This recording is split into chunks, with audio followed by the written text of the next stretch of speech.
Just beady beady beady like a pep at my E. Interesting. Anybody listen to Longy Shot?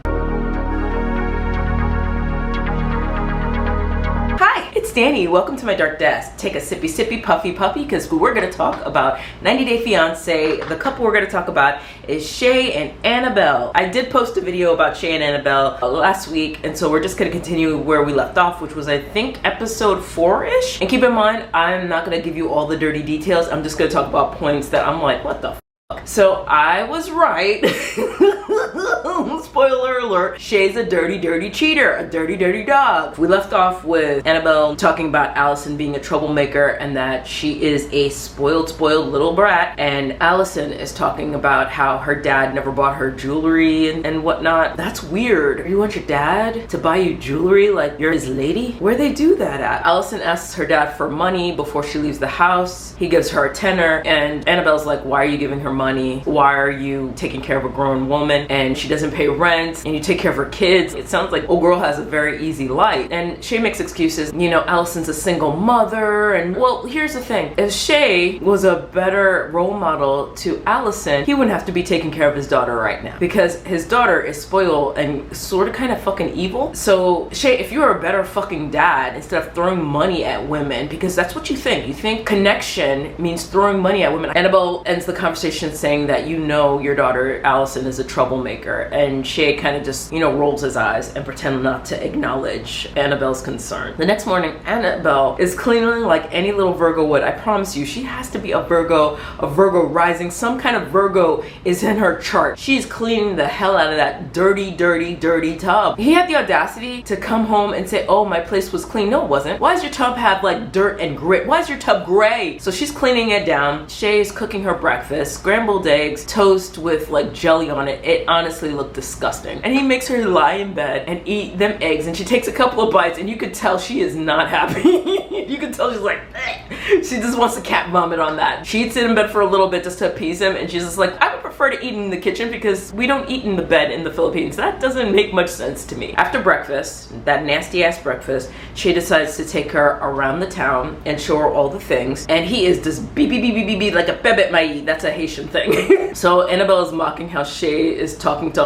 He's pointing out hills of gravel, he's pointing out fences, he's pointing out every which thing, and she's just like, oh my god, dude, shut up. They walk around town, he shows her all the sights, and they go to one of his friends' bars. Lindsay and Jeff are his friends. Jeff says something in regard to they thought Annabelle was a mail order bride. He says that to her face, and Annabelle says, we've been together for 5 years and you thought I was a mail order bride? And Jeff kind of tries to clean it up, but there's no cleaning that up. Annabelle's on game. Wait, why would they think I'm a mail order bride? And so immediately I know she's thinking, oh, y'all are racist. And also, is my man acting a plum donkey when I'm not around? She already picked up on it. After they leave and they say goodbye and Jeff demands a hug, which I'd be like, ugh, get off me. Cause what the fuck? Don't mail order bullshit suck. I'm sorry, saying mail order bride to an Asian woman is a microaggression. Why are you saying stereotypes to this woman knowing full well she left her life behind to be with this fat fool? Sorry, I shouldn't call him fat. To be with this fool. I'm sorry, these people have me cursing up a storm because nobody's nice to her. Everyone's being mean to her, and it might be because nobody likes Shea. People tolerate Shea. I have noticed if your spouse or your partner is not regarded well, you're going to be treated accordingly because of your attachment to that person. Because they think birds of a feather flock together. If your boo is a piece of doo-doo, they're going to think you're a piece of doo-doo too. So be wise about who you attach yourself to. I'm telling you, I speak from personal experience. Shea, as cheaters would, has to get ahead of the story, and he knows that Nicole is going to want to talk to Annabelle. And so Shea is trying to lay down the groundwork like everything that he's been doing is not a big deal and don't listen to Nicole, so I'm going to tell you the story. I'm going to spin the story before you could hear the truth. He tells Annabelle that Nicole is probably going to want to talk to her, and Annabelle's like, I don't want to talk to Nicole. I don't want to talk to your ex-wife. I'm not interested. But he's like, but listen, she's going to want to talk to you. She's going to tell you that I cheated on you, but that wasn't the case. She's going to say that I was cheating on you with Angie. Angie is the daughter of one of his boys. I just want to know, are they still friends? Is the friend aware that Shea is fucking on, dating, hanging out with Angie? I just want to know what man is okay with another man dating his daughter, his friend, his friend dating his daughter. I feel like that's kind of fucking weird. People are gonna perceive what he was doing, all the partying he does, which is their culture, as cheating. And he's like, you know, sometimes you're dancing, you're drunk, and you know, you kiss women on the lips, and it's not a big deal. It's not cheating. Annabelle asked him, have you had sex with other women? He's like, no, I haven't had sex with anybody else. He thinks we're a fucking fool. The cheaters I hate are the cheaters that lie. I can't stand a liar. He is lying to our face, and to me, lying is a form of disrespect. You think you're smarter than the person you're talking to. That's fucked up. By what measure do you think you're smarter than the person you're talking to? So he's saying, oh, I didn't cheat on Annabelle, and Annabelle's looking at him like, oh, but you're kissing girls drunk, and you lose control when you're drunk. But you want me to believe that you stopped the line at just kissing and dancing? Okay. He says he definitely didn't sleep with any girls, but he definitely didn't really like cheat. And he doesn't even think he did do anything too nefarious, but he apologizes for it. So he gives an apology and then undermines it and says, well, it wasn't that bad, or I didn't do much, or, you know, I'm sorry you feel this way. Like, these are not apologies, sir. These are excuses. I can't stand him. You know why I can't stand Shea? He reminds me of my ex-husband. Point blank period. This is gonna be my ex-husband in 14 years. So Annabelle says, I don't want to listen to your crap. She gets up and she walks out. And that's how the episode 5 ends. Episode 6, Annabelle is giving old boy the silent treatment. But as she's giving him the silent treatment, she is cleaning and folding. That's not a Virgo. I don't know why. When I find out she's a different side, I'm gonna be so disappointed because old girl is a Virgo to me. That is Virgo behavior. So she's giving him the silent treatment, and he finally corners her and asks her, are you gonna talk to me? And she's like, okay, well, since I'm gonna talk to you, I'm gonna ask some questions. She's like, what did you do? What happened? And he says, well, you know, I was drinking and I don't really remember. And then he pulls out this story from a month ago, giving all the details. Like, some woman got breast implants, and he, in a drunken stupor, he was just like, well, you know, let me see him. And she takes him to a different space away from the party and lifts up her shirt and flashes them. And Annabelle's like, did you touch him? Because that's what you do. When a woman flashes you boobs, you touch them, right? Most people reach out and touch. You know, reach out and touch somebody's boob.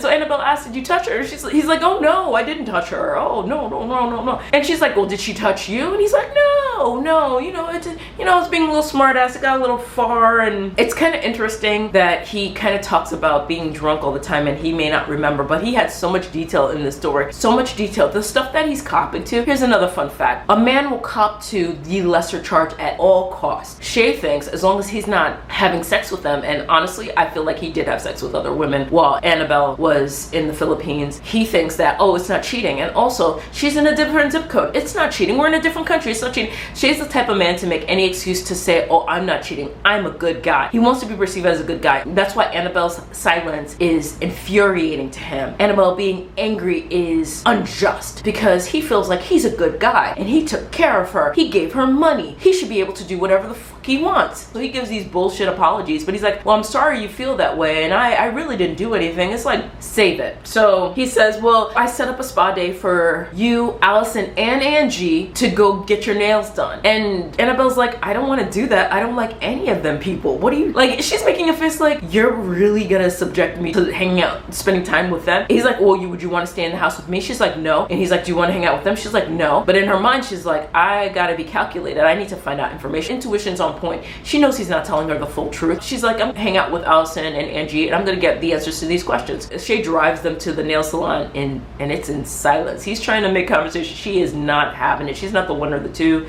He walks her to the nail salon. Angie rolls up like, hi! And before Angie could get close to Annabelle, Annabelle puts out that hand like, handshake, don't touch me. And Angie shakes her hand. She's like, oh, can I give you a hug? And Annabelle looks at her like, and Angie just hugs her. And you could see Annabelle rolled her eyes. She made faces, and that had me cackling. You don't see Allison greet Anna, but like, I'm pretty sure she probably gave her a hug. And then Shea did. Okay, so I'm gonna go, and Allison's gonna drive you home. And Annabelle's like, you're gonna go? And Shea's like, yeah, this is a girl's thing. You know, he does the sexist man bullshit, and he dips, and Annabelle is pissed. And Shea's like, oh, I really stuck my foot in it. She's really upset. Yeah, no shit, Sherlock. She doesn't like these people. She doesn't want to be with these people. And you're gonna leave her with these people? First off, Allison starts it. She's smirking, saying, oh, something seems off between the two of you. And then Annabelle's like, yeah, your father admitted he cheated on me. Angie and Allison's eyebrows go doo-doo-doo. And Allison has this smirk, this satisfying shit-eating grin. Allison's a nasty person, just mean-spirited. Annabelle's telling them what Shea told her the other night. And then Annabelle looks at Angie and she's just like, well, Nicole says that you've been having an affair with my future husband. Have you? And she looks at Angie and says this. I'm like, Annabelle's a baddie, yo.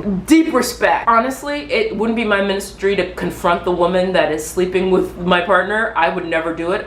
What I will never ever do is have a conversation woman to woman about any man. Never. We're gonna talk about how cute your dress is. We're gonna talk about how pretty you are. We're gonna talk about your ambitions in life, your goals, your dreams, but we're not gonna talk about men like that because these men ain't loyal. If I don't believe him, if I don't trust him, I'm gonna leave. It's simple as that. We're not gonna have we don't need to have a conversation about it. I wish you all the best. I don't care what you're doing with him. I really, really don't.